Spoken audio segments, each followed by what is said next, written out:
ladies and gentlemen, so now I want us to do this problem, right? 20 is 4% of what number? Okay, that's the problem we're going to do. And so the first thing we're going to do, as we mentioned before, is we're going to write down our formula. So we can see here that we need to determine what is the part, what is the whole, and what is the percent in order to utilize our formula. So 20 is 4% of what number? So here, the percent, it's going to be 4 because they tell us it's 4% of something, right? 20 is 4% means that 20 is the part, okay? And that means our whole is going to be unknown. It's unknown to us, so we're going to label it as x. With this setup, we are now able to set up the proportion that we're going to use to solve this problem. The part over the whole equals the percent over 100. So the part is 20, the whole is x, the percent is 4, and that's divided by 100. So we get this proportion here. You see this proportion here? We just got that. And we remember from the past that we know that if we have A divided by B, that is going to be C divided by D. And therefore, and if this is the case, then we get that AD, right, this times this will equal BC. In other words, this times this. Applying that fact here, we see that this proportion that we're interested in is actually going to be 20 times 100 is going to be 4 times x. Now 4 times x, we can just rewrite that as 4x. And 20 times 100, we just, whenever we multiply a number by 100, we can just add 2 zeros to the end of it. So this is 2,000, like this, okay? So let me just clarify that. Whenever you multiply by 10, for example, 10 times some number, like let's say 4, we just add 1 0. So we would get 40. If we were to multiply 100 times some number, like 100 times 5, oops, you can't see that. Okay, stand by, please. I'm sorry. Let me redo that over here. So as I was saying above, if I have 10 times 4, for example, that's 40. I just add a 0. If I were to do 100 times 4, I affix 2 zeros. Well, this looks like a 9. Let me delete it so we don't get confused here. Okay?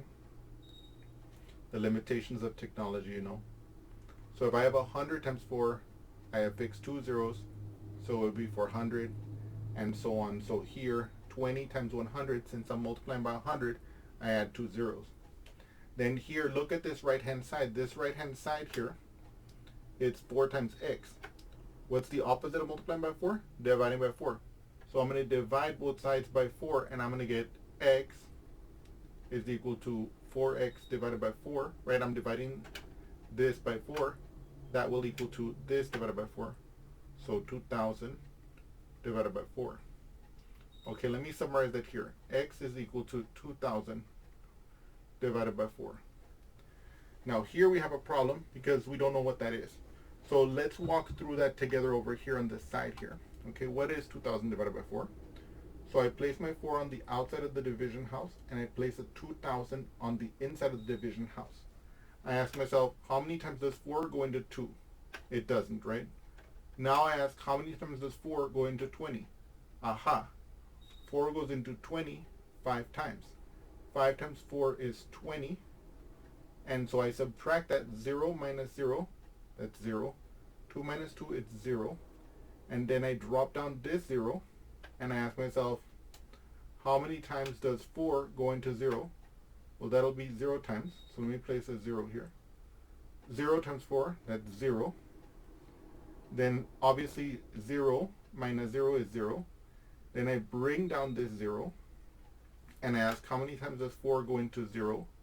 It goes into 0 0 times. 0 times 4 is 0. There's no more numbers to drop here. And 0 minus 0 is 0. And so that's why we stop here. Okay?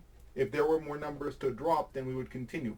But what we get here is that 2,000 divided by 4 is 500. Okay?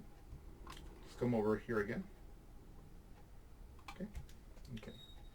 So therefore, we can conclude over here that x is 500. And we can state the solution to our problem as 20 is 4% of 500. Okay. Okay. I hope that you've enjoyed this example, and I hope to see you in another example. Thank you.